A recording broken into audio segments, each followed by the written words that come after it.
And I did a sound check a little earlier, so I'm hoping that everyone can hear me well. So if you want to just quickly let me know if the sound is still good, uh, type a little note in the chat, and that would be great.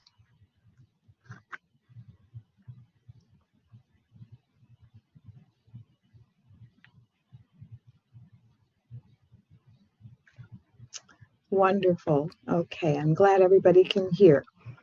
Okay, so we're going to start this webinar, and I want to let you know also that right now the only function that's enabled is the chat function. So if you have a question as we go along, feel free to type that in the chat.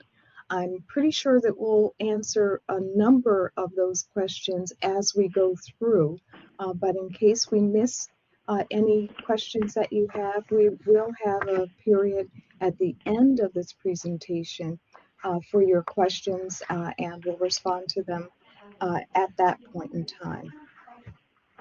So let's get started. I'm guessing we'll spend maybe about half hour, 45 minutes, and then have time for questions at the end. But welcome. I'm really delighted to welcome you to Jane Addams College of Social Work, the MSW program, and you're seeking to join a Master of Social Work program during a time of tremendous upheaval in our world. We're attempting yet to emerge from the pandemic. We are reminded daily of the health, social, and racial justice crises that are engulfing our country and our world. And each of these represent issues that you will encounter through a different lens as you prepare to learn the skills of a social worker. And as a college, we look forward to increasing your knowledge base while also learning from you, as there's much to be done. So this webinar, as I said, is being recorded. You can rewatch it at your convenience, and we'll share the link with you on email after the presentation. And you're always welcome to email your questions. Okay, I will give you some additional important email addresses at the end of the presentation. In addition to welcoming you to the college, the purpose of this webinar is to provide you with information that'll be useful before you start the academic year regarding the curriculum, registration, the importance of your UIC email, and some of the resources that are available to you. That said, I'm going to be shaking this like a crazy person, so I'm going to close the door. Are just now joining us. The only tool that is enabled is the chat function, so use that to type your questions. So we're really excited to be part of this journey with you and of your becoming a social worker, and we're looking forward to having you with us this fall. Now, with me on this webinar is Pamela Brown, who is our Director of Field Instruction, and so she'll be contributing some of the information that you'll hear a little bit later in this presentation. So let's start with an overview of our curriculum. The MSW curriculum is comprised of generalist and specialized social work courses. The generalist coursework includes a focus on social work practice, social welfare policies, human behavior in the social environment, social work research, and field education. I sincerely want to ask. These generalist curriculum content areas work together to prepare students to use a planned, change problem-solving because I process. don't think she's a You good work fit. with a variety of client And systems, also, we all have individuals, anxiety. We're all in families, our own thing, groups, but the biggest thing that organizations, I feel like and we all have communities. to do is like you're at a point where like you can't So do this job. I do want to make sure that everyone can hear Exactly. well. So if you would, Yeah. all please mute your Yeah. And microphones. then Okay, so please mute your microphone. To turn that off, you'll see a icon that looks like a microphone. Click on that, and there should be a line that goes through it.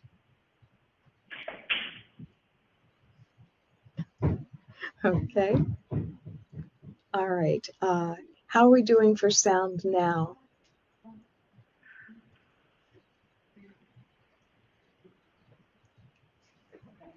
All right. Let me continue. Okay. So you're going to work with client systems of different levels, and you'll apply various theoretical perspectives and use a range of skills, all grounded in social work values and ethics. So as full-time students, you'll complete the generalist curriculum during the course of one academic year, and your classes are all scheduled during the daytime hours. Also, you are divided into cohorts. So that means that we've pre-assigned you to specific sections for each of your required courses. And it also means that you'll remain with that same group of students throughout your first year of coursework for the required classes in the MSW program. Okay, so someone asked who's in FT1, and we will, that information will be shared with you at the start of the academic year so that you'll have an idea of who will be joining you. We're going to have a face-to-face welcome event, so you'll be able to meet your cohorts then. Okay? All right, so continuing.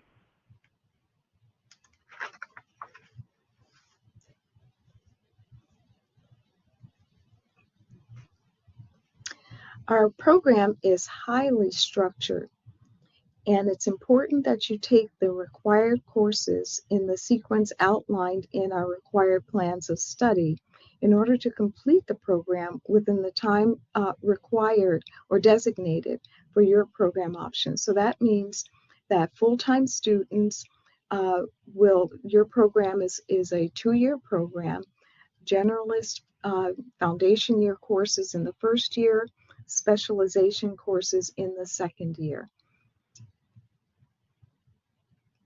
Now, the specialization curriculum, we're really only going to focus today on the generalist, your first year, but just an idea of the second year specialization curriculum. That coursework and we'll go over those a little bit, but currently we're talking only about first year, but the specializations, there are 5, and you'll be able to select them in the spring semester of your first year.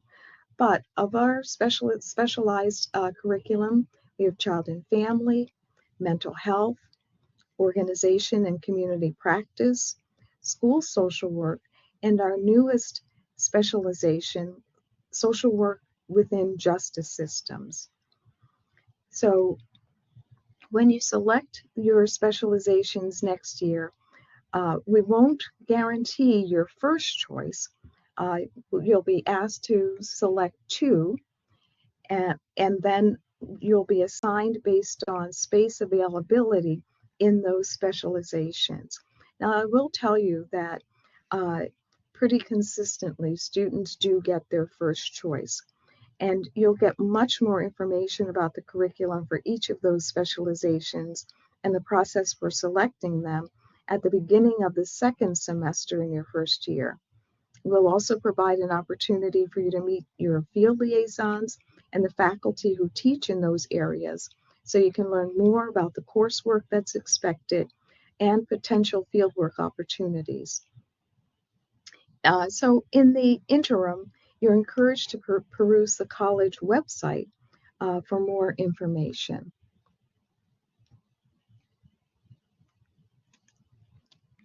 Hello, everyone.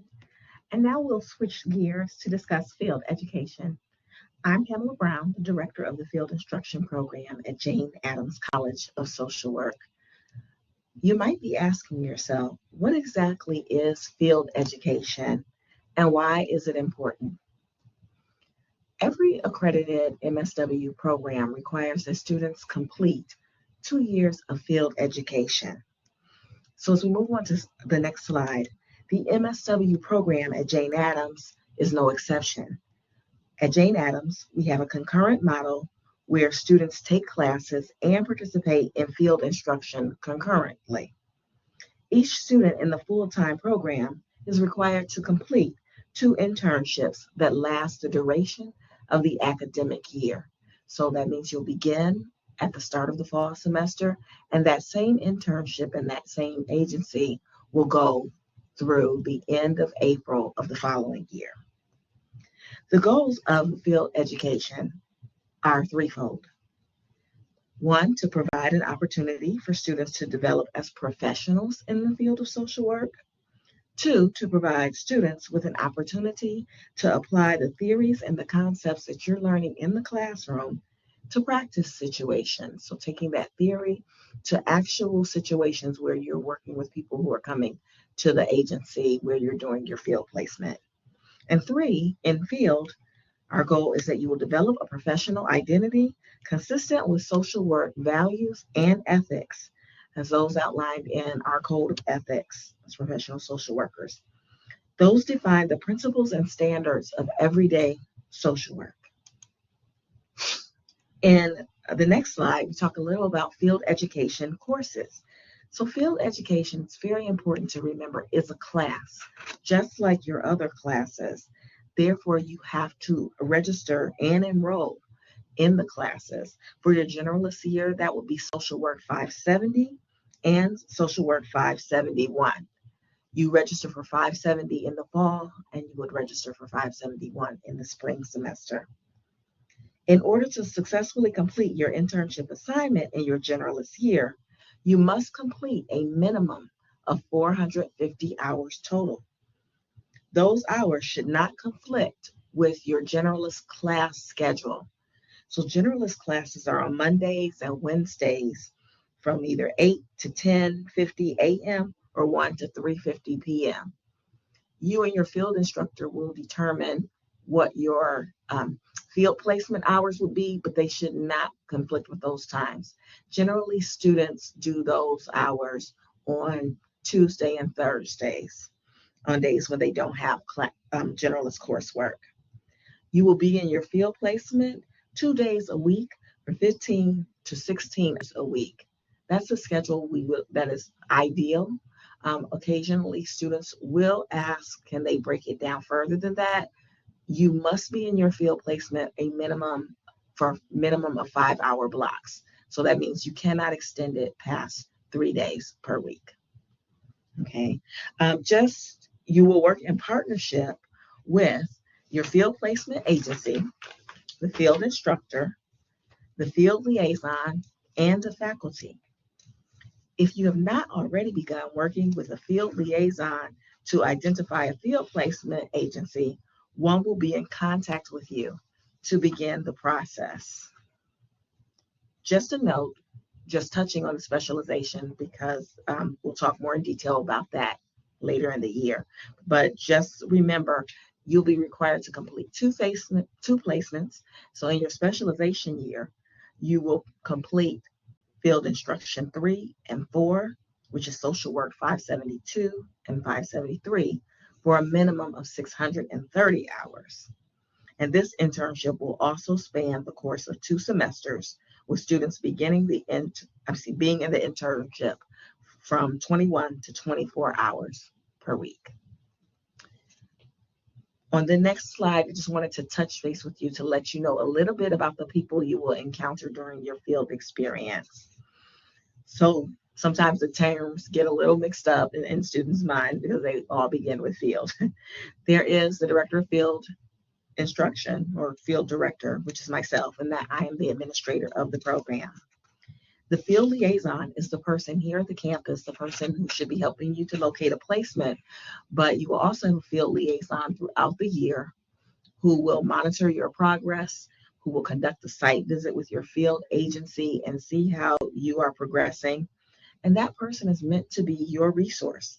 So if you're encountering difficulties or you have questions about field, that field liaison should be the person that you report that you go to first to answer those questions. The field instructor is the person at the site. They're the person who will provide you with weekly supervision and general guidance while you're operating on behalf of their agency and their clients. That person should hold an MSW degree, and we highly emphasize that they are your instructor, so they are a teacher to you while you're at your field placement.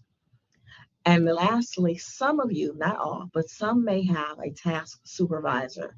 Some of our larger agencies may have you working with someone on a daily basis who supervises your daily tasks or project instruction under the guidance and supervision of your field instructor. So not everyone will have a task supervisor, but some of you will. And I would just also like to note that at the beginning of each year, the field liaison, that person again connected with the university, will be holding orientation sessions during the first 3 weeks of class, and those will be mandatory. You will be sent a notice to attend. There will be a couple conducted in person and one conducted via Zoom. Thank you, and welcome to Jane Addams. Okay, thank you, Pamela. So moving on, I want to tell you a little bit about Jane Mail. Jane Mail is the communication system that we use here at the college. Each of you will have a UIC email address, and by now you've probably already received email messages to that email address from UIC. As of now, the college is using the personal email addresses that we have on file for you to send email from our Office of Academic Affairs and Student Services with the subject heading Jane Mail. But after August 1st, we will be using only your UIC email. So make sure that you have that email active, and you'll be able to receive both university and college email. Now, while it's possible to set up your UIC email to forward to your personal email account, we ask that you don't do that. Personal email accounts often filter UIC email into spam, and because it appears as unwanted mass email. So please don't forward your UIC email to a personal email account. And I'll give you some examples about why that's not a good idea. And we've had situations where students have missed the deadline for opting out of our campus care, which is the university student health insurance, because the email reminders went into their spam account and they never received them. So that mistake resulted in students being billed hundreds of dollars for health care coverage that they didn't need because they were already covered. UIC will send, particularly Campus Care, will send you reminders about deadlines, and those come to your UIC email. So please make sure to use your UIC email account and not have it forwarded to your personal account. And there are some other examples which I won't get into, but just really want to emphasize using your UIC email account. Okay. The other thing to keep in mind is when you get email from the university or from the college, please do not reply or reply all. Don't use those buttons to reply. Pay attention. There may be a specific person that you should reply to and do that, but generally do not use reply all. Okay? Okay. You are responsible for reading your email, and it's the college's primary way of communicating with you. Okay, so if you have any other questions about that, we can follow up with you. Okay, I should mention that Ms. Pearl Natali is the office manager, and she's also on this call and monitoring the chat. And if there may be questions that she would be responding to, other questions we'll follow up on at the end of our presentation. Okay, thanks. Okay, so let's get into registration.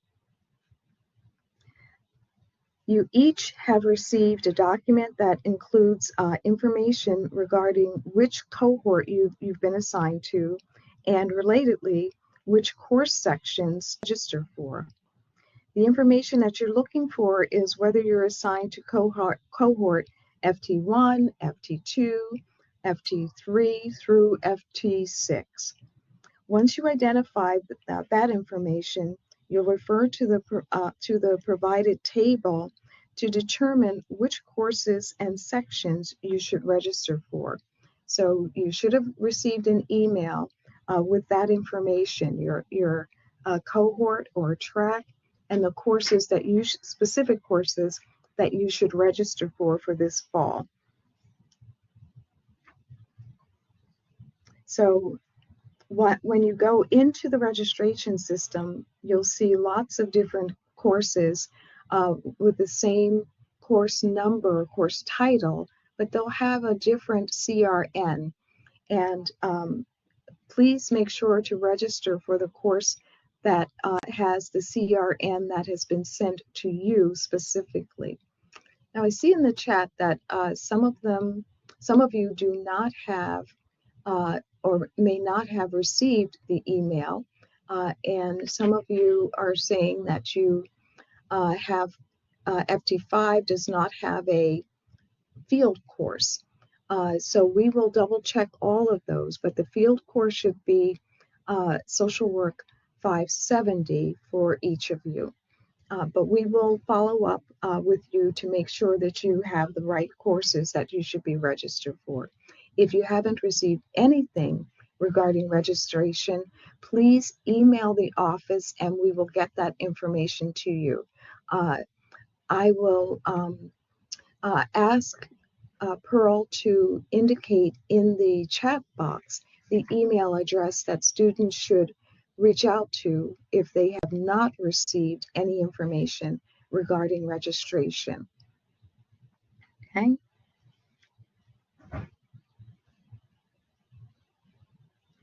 And hopefully everybody has activated their UIC NetID and password and enterprise ID so that you can log into the UIC portal to do your registration. Registration should be open to you at this point in time. If it is not, check again after the webinar and you should be able to register. And I see Leah was able to register online this morning. So if you have a question about that, email us and we can check that for you, okay? All right. So moving on, looks like I did not update the fall semester calendar. So I will make sure that we get the right calendar posted for you that has some important dates and deadlines. So Classes begin this semester on August 21st. And remember, you'll be taking your required courses on Mondays and Wednesdays. During the first 2 weeks of the semester, students may adjust their schedules or drop and add classes. If, for example, you registered for the wrong class, then you can drop that and add the correct class.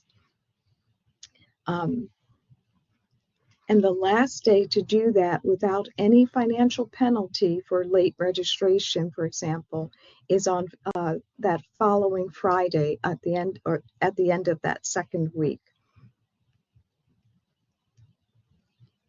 In addition, while we fully expect that all students will complete all courses that they register for, if needed, the last day to drop a course and receive a grade of W is about mid-October.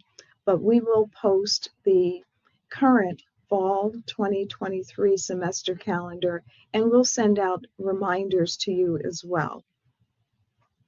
Again, keep in mind that our program is highly structured and there's a tight sequence of the curriculum, and dropping a required course will delay your program completion by a year in most cases, because our required courses are only offered once each academic year. If there are any concerns about your registration or need to take a leave of absence or pause, please contact the Office of Academic Affairs and Student Services.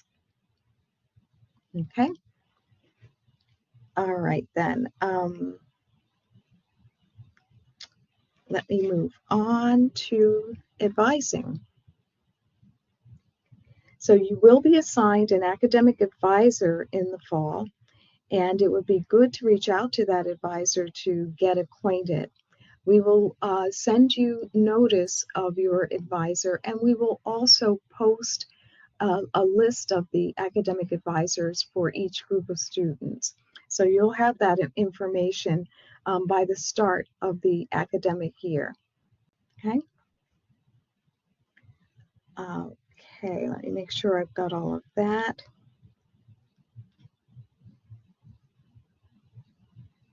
If you have questions during the summer, email Ms. Natali or someone from our Office of Academic Affairs and Student Services to follow up with you to discuss concerns or answer your questions. And as you move through the program, our student handbook and your academic advisor will be useful for you to obtain information about campus resources that are available to support you. And the handbook also includes matters that pertain to your classroom academic issues, as well as to begin discussing with your academic advisor your career interests and selection of elective courses, and to support your career and educational goals. So once you learn who your advisor is, it's a good idea to reach out to them. And at the start of the academic year, during our welcome event, faculty will be available, so you would be able to meet and greet them as faculty and connect with your academic advisor. Okay. I see one quick question around registration. Do we start our internship the same week we start our classes? And I'm going to ask Pamela to answer that one quickly. Yes, that is correct. You should start your internship the same week that you begin classes. Occasionally, an agency will ask if you can do an orientation or training prior to the start of classes, and that is permissible, but you should not actually begin the internship until classes begin.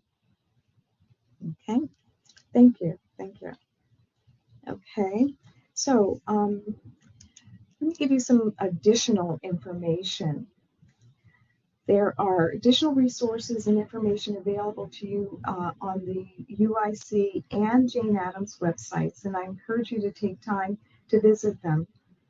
But just a few key pieces of information that I want to highlight for you related to things that you might need to complete before classes begin. So the first is regarding preferred name. Students who'd like to use a name other than their legal first name are able to enter that preferred first name, update an existing preferred first name, or delete an existing preferred first name through the student self-service, which is found at the website indicated here on this slide. So you also want to review the university policy for acceptable uses of preferred first names. Students who enter or update a preferred first name later than 2 weeks before the start of a semester, you may not see that preferred first name replicated in some of the systems for several days. So if you're going to make changes or adjustments, do that well before 2 weeks before the start of the semester. Again, additional information is available at the website that's indicated, and you can also contact the registration helpline at the address indicated. Okay.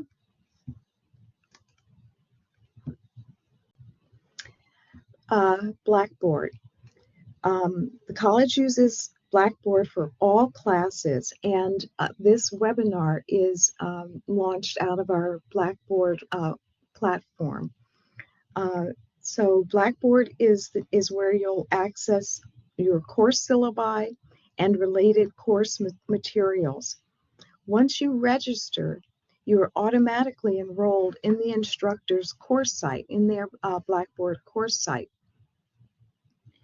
So while some instructors may open and invite you to access the content in their course site earlier, all course sites and the syllabi will be available to you before classes start, generally in that week before classes begin. So if you go to the Blackboard website, you'll not be able to see the course you're enrolled in until the course site is activated. We will send you an email letting you know when those course sites are available. May I add one thing? Sure.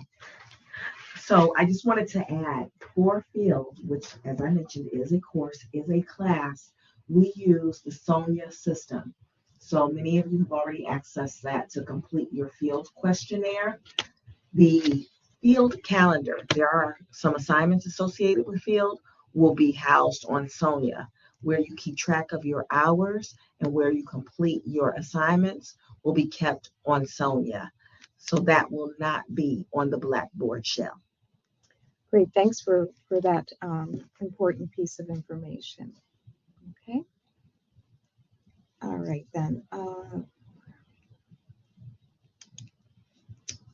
Okay, the UPass.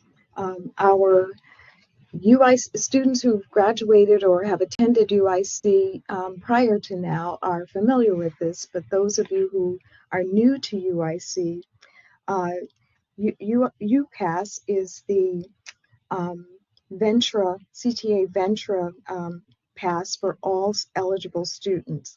So check the UIC website and look for email notification for information about when and how to obtain your UPass. The university provides that CTA Ventra UPass, let me go back, for all eligible students. And it provides unlimited use of CTA trains and buses during the academic year. Okay. So now moving on to the bookstore. Once you register, you should also be able to view the books that are required for your courses on the UIC bookstore website. There'll be multiple sections of each of your required courses, so be sure to select the course CRN or the course registration number that you are registered for. Most, but not all of the courses and required books are on the bookstore's website, but should be by the end of July. Do note, though, that while the bookstore will be available and the books will be available for you there, you are not obligated to purchase them from the UIC bookstore, and you're free to obtain them from whatever source you decide.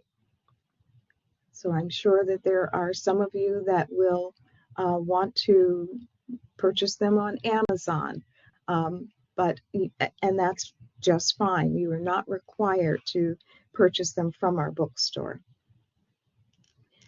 Additional required reading and other course materials are available within your instructor's Blackboard course site or through the UIC Library Electronic Services. Let me pause there. I see a couple of questions that are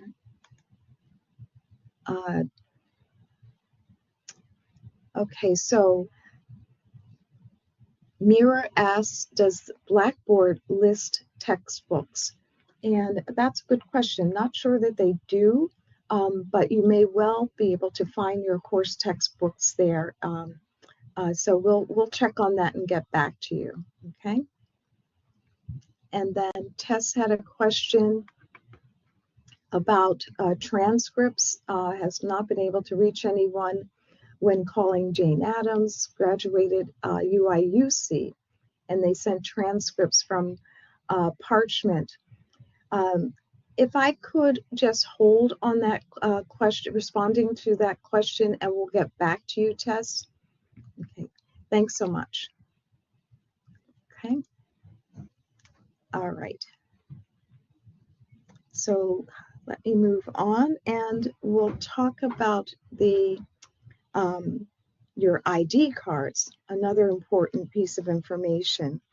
The Student Center East ID Center generally opens at 8:30 in the morning and closes at 5 o'clock through the week. And the university will be updating the UIC ID Center's website, and we'll send an email providing information about when and how to get your UIC ID. So please check their website periodically for information and instruction about those IDs. Okay. Okay. Campus care. I mentioned campus care earlier, and the university requires all students to be covered by health insurance. If you are not covered, UIC provides Campus Care Student Health Benefit Program. Students with comparable health insurance can waive out by submitting the online waiver form before the enrollment change deadline. Otherwise, you are automatically assessed the premium, and that premium cannot be canceled or refunded.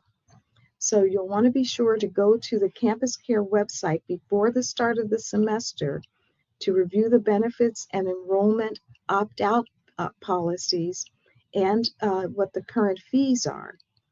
The dates and fees listed on this slide are from the prior academic year, and UIC will update them later on this summer. So do go to the Campus Care website and see what's there. They may have updated it already, but definitely before the start of the academic year. The waive out dates are usually shortly after the academic year starts.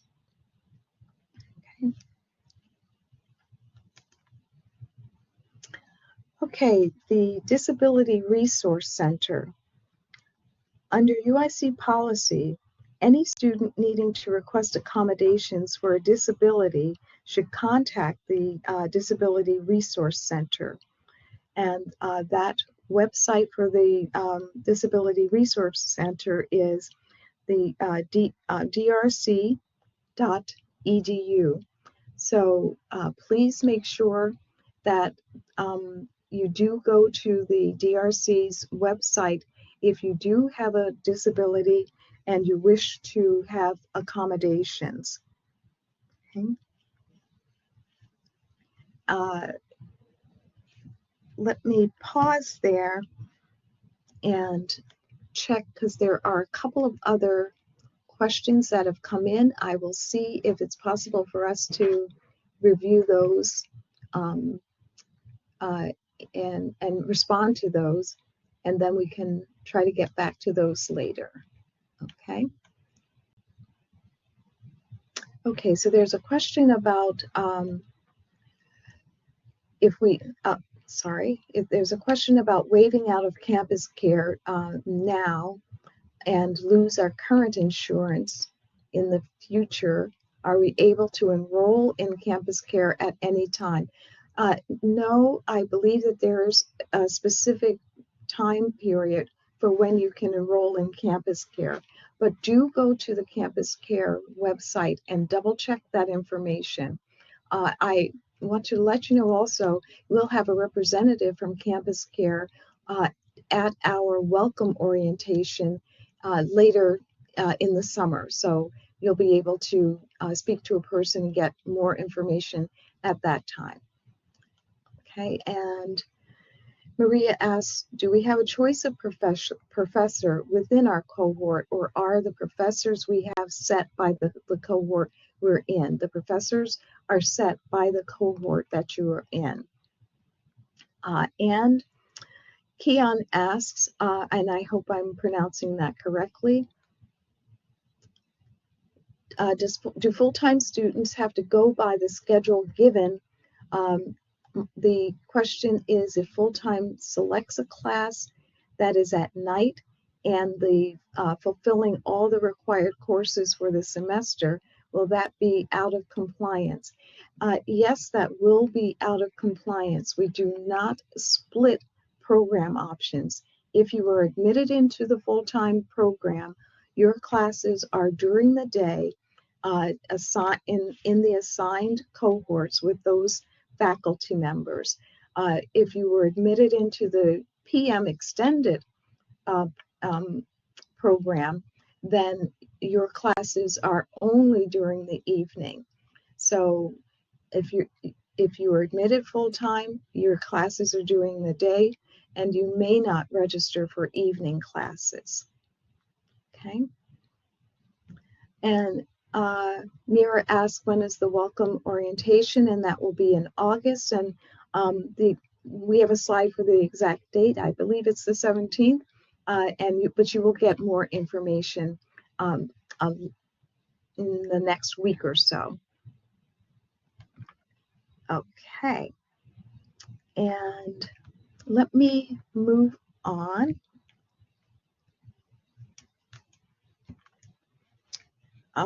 Let me finish a little bit more information, though, about the Disability Resource Center, because that is important information, and procedures for getting accommodations are quite specific.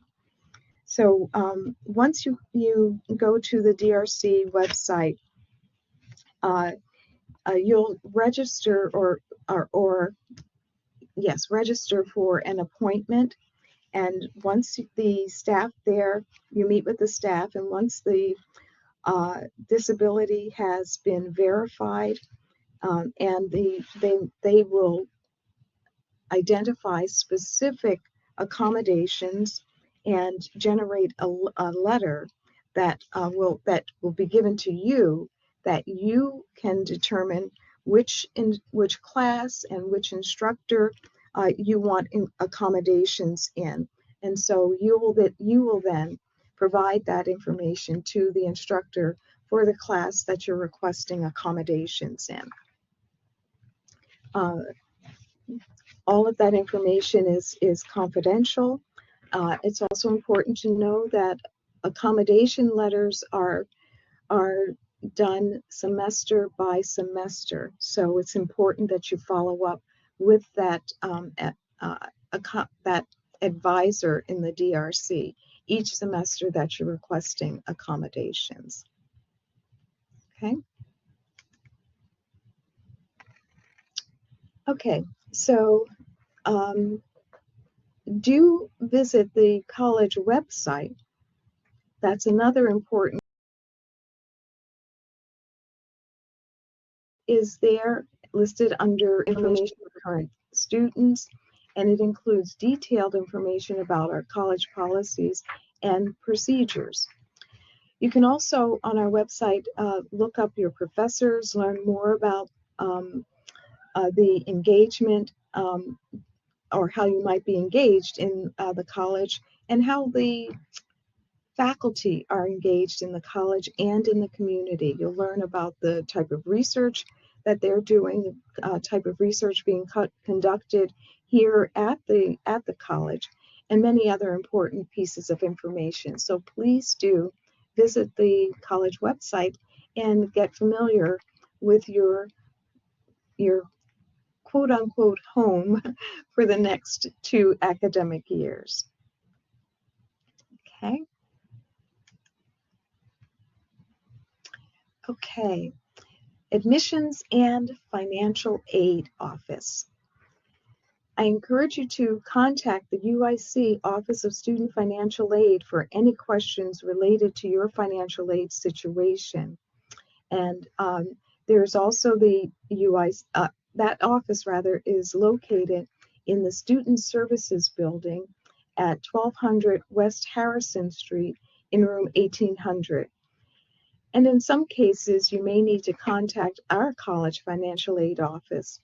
And you can reach Ms. Maribel Flores, our Assistant Dean for Admissions and Financial Aid. And her email address is here on the slide.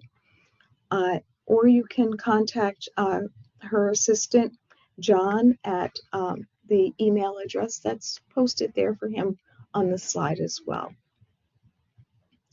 Okay. Let me move on. We're coming towards the end of our presentation, and as I said, we will have time for questions and answers, so just a little bit more information here.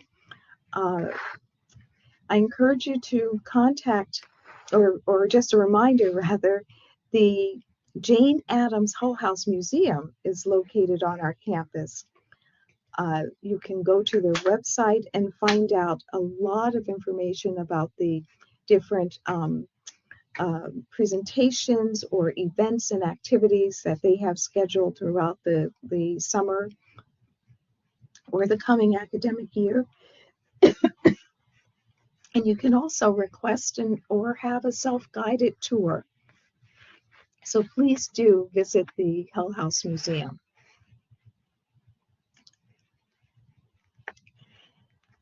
Okay, so welcome to Jane Addams and Save the Date. Our welcome and meet and greet is on Thursday, August 17th. And, excuse me just a second.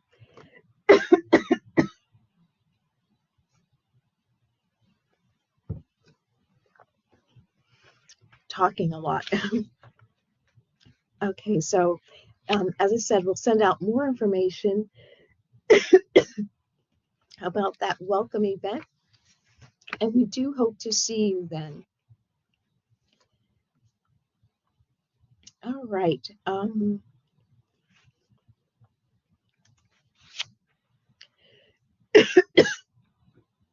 Email is the best method of communicating with us, and you can contact Ms. Leslie Graham, she's our records supervisor, or Ms. Pearl Natali, our office manager, if you have questions, okay? All right. Tess asked about the time, and I believe that orientation is going to start at 1 o'clock in the afternoon. We'll run, there will be time for the reception and meet and greet after the orientation, and that orientation is going to be in one of the lecture centers on campus, and then our meet and greet will be here at the college in the plaza in front of our building. Okay. there's a question, is it mandatory? It is strongly encouraged because even more valuable information will be made available for you at that orientation. And you'll meet people face to face and connect names and faces with resources that are available to you. And you'll be able to meet other members of your cohort and our faculty and staff at that time. So we do hope to see you there. Okay. So at this point in time, if you have some additional questions, then we will try to answer those now. And as I indicated, we are recording, so we'll be able to capture all of the questions in the chat, and anything that we are not able to respond to at this point in time, we'll try to go back to and send updated information, responses to those questions by email shortly after this presentation. Okay, so let's see. Jasmine asked, will we receive an email regarding the welcome and orientation? Yes, indeed. We'll be sending that out shortly. And Mary says, I had a counselor advisor at my undergraduate college who helped with, oops, it's going quickly here, who helped with signing up for classes and provided helpful information, wondering if we have that type of resource here and where we can find that person. Right now, we encourage you to use the registration system, the online registration system, but if you have difficulty, then contact our office and we'll try to walk you through that, okay? Jessica asks, how many hours a week do we devote to our field placements? And as Pamela mentioned, you want to average 15 or 16 hours per week through the academic year to complete the 450 clock hours required for that first year field placement. Mira asks, are there resources for returning students? And I'm not quite sure what you mean for returning students, if you mean that you have been a UIC student, or so I'll ask if you send us an email and or call so that we can clarify what your request is there. Okay. Thank you. All right. Jacob says, my field liaison said internships were slated to begin August 28th, not the 21st, the second week of classes. Can we clarify when we are supposed to start? And I'm going to turn that over to Pamela. Start times do vary. Some places do begin the second week of class. There are those who will ask you to begin on August 21st, the first week of class. You can begin, and then there are some that will ask you to begin a little later or a little earlier. What is important to note is that it is earlier than the 21st.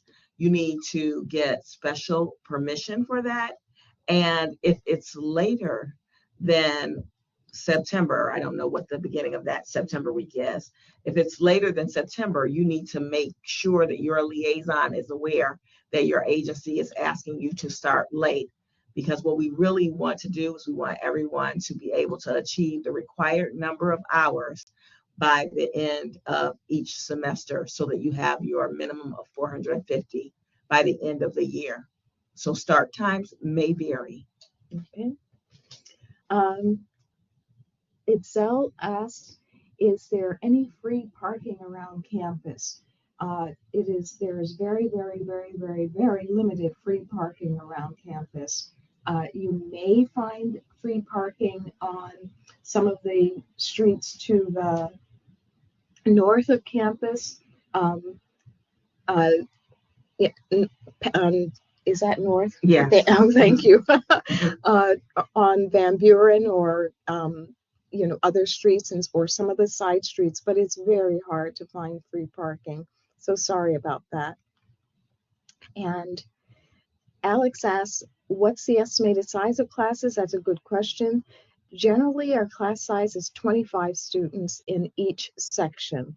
We try not to exceed that, but generally, first year classes, 25 in each class. And Mira asks, do people form study groups to divide the reading? That's going to be up to you and your cohort. So you might want to pose that question to your classmates once you start. Jenny asks, what day is registration for classes? You may begin registering.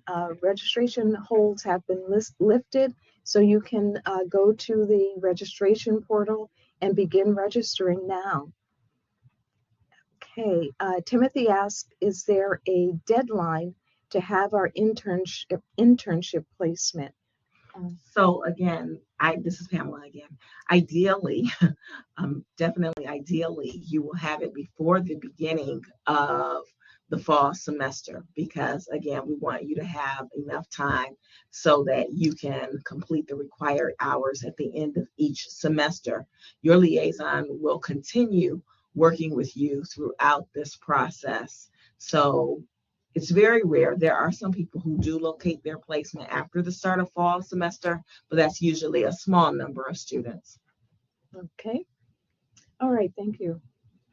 And Enya asks about scholarships and tuition. And I will ask that you contact our Office of Admissions and Financial Aid, Ms. Maribel Flores, and she can give you more information about that. Okay. And well, thank you, Mara, for clarifying that. And there are a good number of resources available. And if you would, I would like to follow up with you directly. One of the things that we're very, very proud about at the college is as we have returning students. Now I understand what you meant by that. We do indeed have returning students, so you won't be alone. Okay. Okay, so we can chat more. Okay. Mary asks, my field placement is requiring 20 hours a week. Is that okay? Do I earn more credits, or how does that work? So Mary, I would like you to have further discussion with that with your field liaison. What I can tell to the entire group is that none of the hours that you accrue during your first year placement carry over into your second year placement. Sometimes students end their placement with a few more hours than the required 450, but we do not carry those into the second year. If your placement is asking you to do more hours than the 16 hours per week, you should definitely make that known to your liaison, and they will talk through that with you. Also, there are field placements they may ask you to stay longer than the academic year, and you should also make your liaison aware of that so they can talk you through how to handle that as well. Okay, thank you, Pamela. And Tamara asks, how do we find which classes to register for based on our individual cohort? That information should have been sent to you via email. If not, contact our office and we will get that information to you. Each of you is assigned to a specific cohort and you'll need to register for particular classes. So contact the office and we'll get that information to you. And thank you, Cassandra, for sharing that there's limited free street parking about 15 to 20 minutes away walking. So you may be able to plan your time and find free parking. George asks or sends a message specifically to Tamara. There was a document attached to the email that had the link to this event. So thank you, George, for sharing that. Okay, Carrie, and again, I hope I'm pronouncing your name properly. There seems to be conflicting information about the UPass and whether or not the fee is automatically assessed and students are automatically enrolled. Sorry about the conflicting information, but students are automatically assessed the fee for the UPass. So if you do have any further questions about that, give us a call or contact the university directly, but the UPass is automatically assessed. Alex asks, can students change internships during the semester if necessary? And I'll turn that over to Pamela. So we encourage students to remain in the same placement for the entire year. We do not change internships unless there is a serious concern that the educational experience is not being met or there are other very serious concerns. So any concerns that you may have would need to be addressed with the field liaison. Please do not ever take it upon yourself to leave a field placement without notifying anyone, because that can result in an unsatisfactory grade. Make sure you communicate concerns to that resource person that'll be your field liaison here on campus. Okay, thank you. And Anna asks, do we have a tracking system for internship hours? So that will be the Sonia system. There is a timesheet where you will record the hours that you spend doing internship duties. Okay. And Natasha says, I don't have an internship yet. I also wish that we could connect with your track FT1 classmates. We study group, and you will be able to communicate with your cohort at the beginning of the academic year and make whatever plans you'd like about study groups. I think that's a great idea, but we won't have that information available too far ahead of the start of the semester. Okay, Michael, to George, I didn't receive the initial email. Would you be willing to forward that to me? Michael, if you could let us know which email you're referencing, our office may be able to do that as well. Okay. Okay, and a few messages to individuals on this webinar asking about where their internships are. If you want to follow up with people directly, go right ahead. You can type that into the chat if you wish. Okay, Ashley says, what happens if a problem arises during the internship? So there is definitely a protocol. The first thing we suggest is if you feel comfortable to express concerns with your field instructor, remember that's the person at the agency or organization, that you do so in a professional manner. However, sometimes we do understand that is uncomfortable, and that's why you have a liaison who is your resource person here at the college. And you should talk to them about the concern or about the problem, and they will help you problem solve and walk through that. Sometimes it will require a meeting and a work plan that will be devised. In very rare circumstances, the student will need to find another internship. Okay, thank you. And excuse me, and Tess asks, sorry if this was already addressed, when would we receive a list of our classmates in our cohorts so we can start group chats and study groups? That would be at the start of the beginning of the academic year. Okay. Is there a date book list that will be available? Book list, I'm sorry. For each of your courses, the books that are required are identified at the bookstore. So if you have the course and the CRN for that course, you can go to the bookstore and find what books are required. Those will be on the bookstore's website. Okay. And Michael, does the UPass work during holiday or between semesters? There are some specific dates around the availability of UPass for those times, and I believe that they are. I don't want to give you inaccurate information, but I do believe that they're active pretty much across the academic year. There may be some downtime, but that information would be on the university's website under the information about the UPass. Okay. Ellie asks about clarifying the specific purposes of the NetID Center versus Sonia. And okay, and what are the sites we should be checking regularly? So, do you want to talk about Sonia? So, as I mentioned, many of you may have accessed Sonia already. You should have received when we received information that you were a new student, you should have received a welcome to Sonia, and it has directions on how to utilize that. And you were asked to complete a questionnaire for field. So you will continue to use Sonia. Sonia will only communicate with you through your UIC email.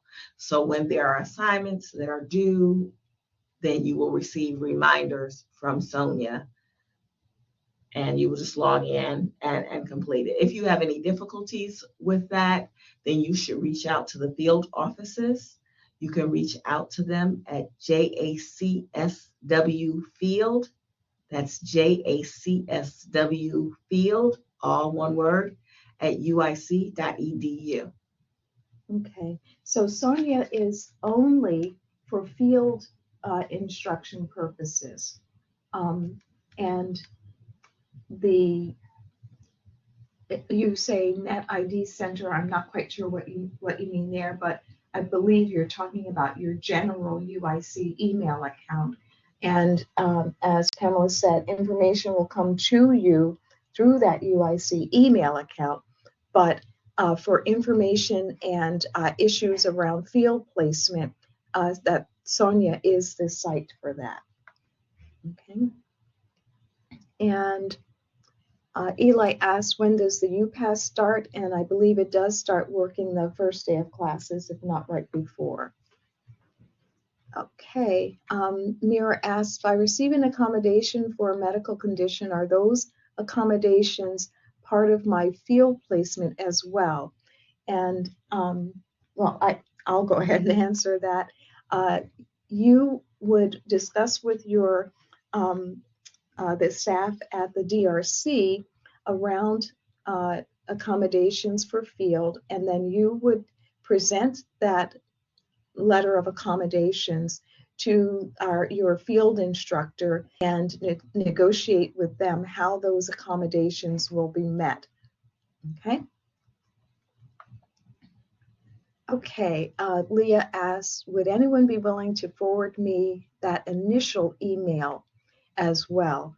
And I think George is spearheading that. So, but I would like to know which initial email is at issue here, and it's possible that our office can send it out again generally, so we make sure that everyone has it.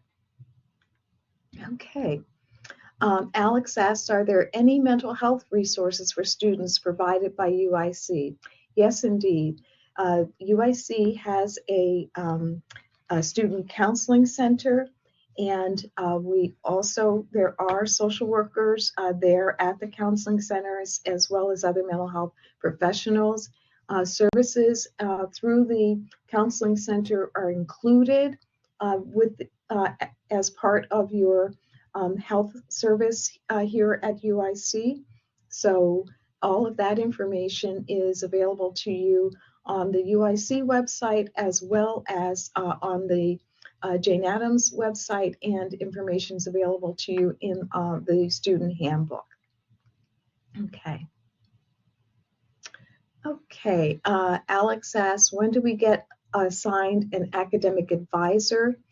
Before the start of the academic year, you will get information about who your academic advisor is and how to reach them. And then we will also have that information posted here at the college, so you'll be able to find that. So feel free to reach out to us, ahead of classes, but all of that information will be available, will be sent to you before the start of the academic year and before our welcome and orientation, so you'll be able to meet that person as well. Okay. All right.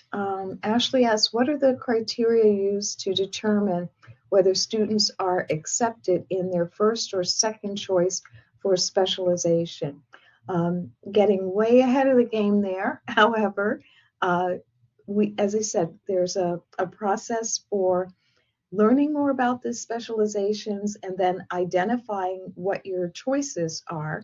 And in most cases, students get their first choice, and but every now and then we will have limited capacity for some of our specializations, and then you would have your second choice. But we want you to be thoughtful about what your career interests are, and as you learn about those different specializations, then you'll determine with your academic advisor and with other faculty which specialization is going to best meet your career interests and needs. I hope that answered your question there, but we will have plenty of time to follow up on that. Okay. At Pedro, don't have your last name. Just like the guy in your class, the email was originally from, okay. And so Leslie G at uic.edu is our records supervisor, and that's Leslie Graham. So if you do have a question, you can certainly email her around that email. Okay. Michael shares, here's the UPass info from the UIC website. Thank you, Michael. UPass privileges will not be active during semester breaks when school is not in session. Thank you for sharing that. All right. Eli asks, I know this session is being recorded. Can we also get a copy of this PowerPoint deck to go back to for reference? We will post the PowerPoint deck on our college website and send you a link to that, okay? All right, we're going to just take a couple more minutes for questions and then wrap up. And if you do have further questions, then feel free to email us and we'll do our best to get back to you. As I said, we'll also review all of the questions in the chat to see that we've covered as much as we possibly can, okay? All right. So Michael says the email in question is the invite email regarding this meeting, including yes, that is the email that came from Leslie Graham. So if you do have a question about your specific situation, email her back. Okay. Nicholas says the bookstore website is saying course materials are being finalized. Do you know when that might be? We are pretty certain that all of the information should be available by mid-July, but most definitely early August, as students will need to make sure that they can purchase and receive what they need. But check the bookstore website regularly. If we find out anything otherwise, then we'll send out that information to you. And okay, so Mira is sharing her email for all others in FT5. So that's a good thing. And Others are sharing there as well. Leah asked, do classes start August 21st or the 28th? Classes begin August 21st. Okay. And Robert asks, is there a possibility of the cohort registration filling up before one or two students get a chance to register? No. No, every person in that cohort has a space, so you will not, the cohort registration will not fill up before you get a chance to register. Your space is there. Okay, so others are sharing their email addresses to connect with their cohort. And is there a deadline for registration? We absolutely want you to register before the 1st of August so that we know that for sure that you're coming. And if for some reason you have to register after that time, let us know. Contact the office. All right, so others are sharing their cohort and email address. Alex says, from your experience or in your opinion, can full-time student manage taking courses, where'd it go, and internships while maintaining employment? So students can definitely manage their internships and their courses, but in terms of maintaining employment, it's very rare for students to be able to maintain a full 40-hour employment and do coursework and internships. That would be very difficult. There are very limited evening and weekend placements, and those tend to go very quickly.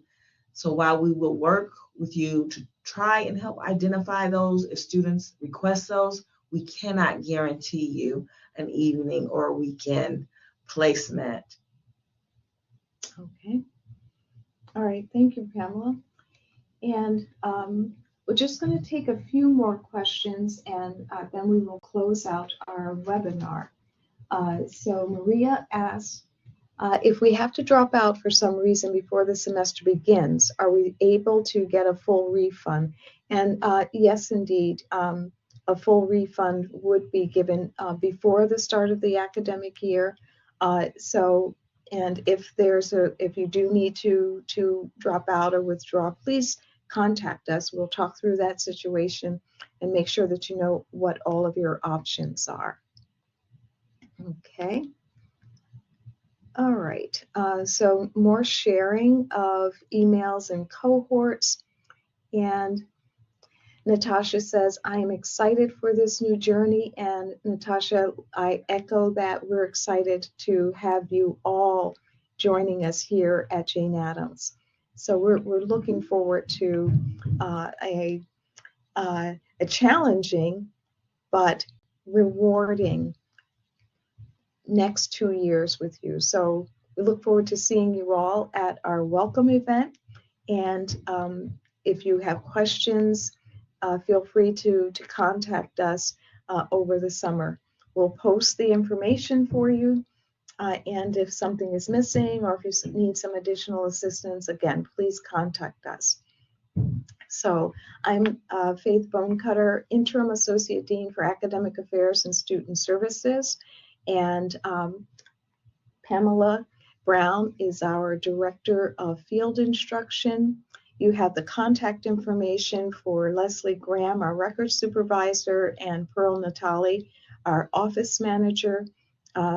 Please go to the website for other contacts, and we wish you the best for the rest of the summer and look forward to seeing you all at the start of the academic year. Thanks so much for joining us.